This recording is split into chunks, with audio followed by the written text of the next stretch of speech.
Ladies and gentlemen, today we have a completely insane bridge game which was played in the title Tuesday 2026 between two absolute monsters. Hikaru Nakamura, one of the best bridge players in chess history, and Arjun Erigaisi on another side, the young Indian superstar. Now, normally when you play Hikaru, you play some solid chess. But Arjun said, no. Today we are going to attack by breaking some opening rules. And what follows is one of the most chaotic openings you will ever see. Let's start. So the games begin normally e4. Hikaru starts with the king's pawn. e5. Arjun responds classically. Knight f3 attacking this pawn. Knight c6 defending it. So comes bishop b5, the Ruy Lopez. This opening is the most powerful chess openings in the Grandmaster level. The knight develop attacking this, the bishop develop attacking this, and king safety at the same time. All these three things are ensured in this opening. So that's why Hikaru Nakamura, the Grandmaster, American Grandmaster, he chose to play the Ruy Lopez opening. Now here, everything is normal, everything is calm, and then Arjun plays something absolutely ridiculous. Queen f6. He take out the queen early in the opening. The queen comes out on move number 3. This type of move your coach would never tell you to play. Right? Your coach always tell you that you must never take out the queen early in the opening. And here comes the young Indian superstar taking out the queen in the move number 3 of the game instead of developing his pieces. So comes c3. Preparing d4. And now Arjun sees full caveman chess. g5. Something more interesting happening. Now here, g5 is the move played. Instead of once again, no development, nothing. Straightforward g5. Idea to play g4, to push, to attack the knight, to attack the king territory and all. The pawn starts marching. We are not playing positional chess anymore. We are playing war. Hikaru tries to slow things down. x3. Stopping g4. But Arjun says, you thought that would stop me? So comes h5. Helping g4. Now both the pawns are coming. Hikaru develops queen e2. But Arjun immediately continues g4. And suddenly, Hikaru's knight is under attack. The knight cannot jump in any of these squares. So the only option that remains was knight x2 or knight g1. Well, the Grandmaster Hikaru Nakamura chooses knight to g1, and that's the best move. If you play knight x2, this rook supporting this pawn, right? So knight g1, if we by chance take, knight can take it. Development completed and everything happened.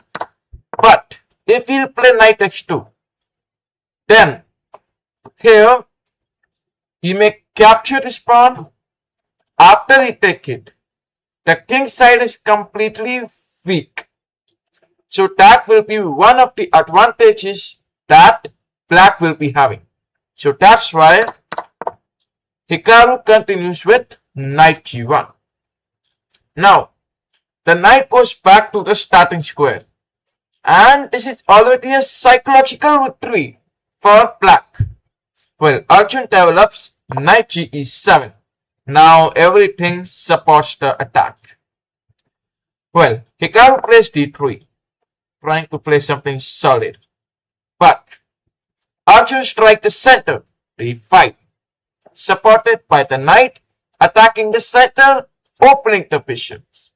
Now here, Hikaru pushes h4. He's like, why am I giving you any opportunity of trading?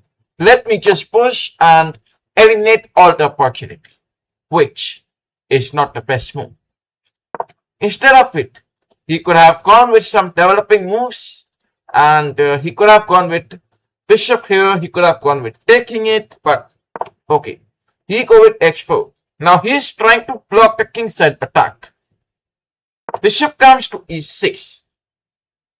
Bishop a4. Hikaru retreats the bishop. And now Arjun castles. Lock castle. This means that the kings are on the opposite sides. The king here, the king there. So it only means one thing. Both the players are going to attack each other's territory. Now, bishop take on c6, removing the knight. B take on c6. Arjun recaptures, not from the knight, from the pawn. So that if we by chance take, then knight take on d5 could be played. The knight here could go there, could over-pressurize attack with the rook, attack this pawn, attack the queen at the same time. Now, if knight would take it, then the opportunity of, knight take on this pawn will be gone. So that's why Arjun continues with b takes c6. Now comes knight to d2 by Hikaru. Hikaru always understand the plans in the speed of lightning. He understood that what will happen after capturing it. Knight take and this, attack queen and the king side. So he played knight e2, supporting the center, developing the pieces and all. Bishop comes to x6. Arjun activates the bishop. Knight b3, the knight improves. But now, Arjun makes a stronger move. Bishop take on c1, trading the bishops. Rook take on c1, Hikaru recaptures. Now, Arjun plays the most annoying move, queen x6. The idea was very simple. The queen joins the attack, attacking the rook, which is supported by the knight. So in the future, d take on e4, bishop take on knight, queen take on rook. These are all the available plans. Apart from all this, we can also prefer f5. Now, if Arjun is removing his queen, so one of the reasons can be f5. Anyways, here, rook comes to c2. Now Hikaru defends the rook, but Arjun opens the center. Pawn take pawn, and then comes bishop take b3. Now bishop eliminates the knight. Here, the best move was to play a take b3. But queen to a6 check was played. Hikaru gives check. King moves to b8. The king calmly steps aside. And then comes a take b3. Hikaru recaptures the bishop. Queen to d6. Now the queen is centralizing, focusing on some checkmate tricks. Queen a1, Hikaru retreats. And then comes queen d3, attacking the rook. Now the position, suddenly the queen is inside white's position. And Hikaru is in trouble.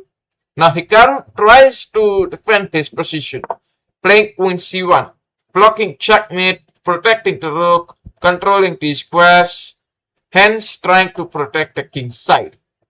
Now, Hikaru's opponent silently grabs the pawn without any tension. He just silently grabs the pawn.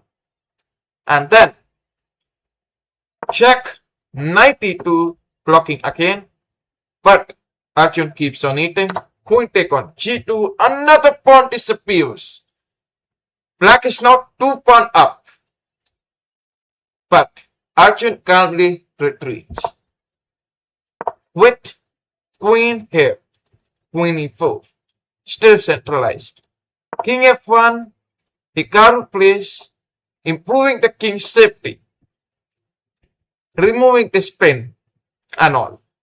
So comes knight g6. Now the knight is jumping toward f4 or x4. Here comes Hikaru's move, rook to d2, trying to defend, trying to create some trades. And Arjun finds one of the brutal moves, knight take on h4. Boom! Another pawn gone. The king side is collapsing, knight to g3. Now, Hikaru is trying to attack his opponent's queen. Queen goes to f4. Still active. Still attacking the rook. Still helping the attack at the rook and the king side. So comes rook c2. Trying to defend everything. But Arjun have a killer move. Knight f3. Now the knights jump in. And suddenly there are threats everywhere on the board. So comes rook to h1, trying to hold the h5. x4, the pawn storms come forward, attacking king side, eliminating the knight, and bombastic attack going on against Hikaru. Here comes knight e2, trying to stabilize the position. Queen take on c1, check. The queen trades everything. Rook take on c1, Hikaru recaptures. Rook to d2. And this position is completely lost for Hikaru. White's king is weak and Hikaru resigns. And just like that, Arjun Erigaisi defeats Hikaru Nakamura in Title Tuesday with a crazy attacking chess opening. So, the moral of the story is sometimes, every weird openings works if you play them fearlessly. And Arjun absolutely did. Well, if you enjoyed this insane game, subscribe to the Kings of Chess for more crazy games, traps, brilliant sacrifices, and many more. And I will see you in the next video. Till time, bye-bye.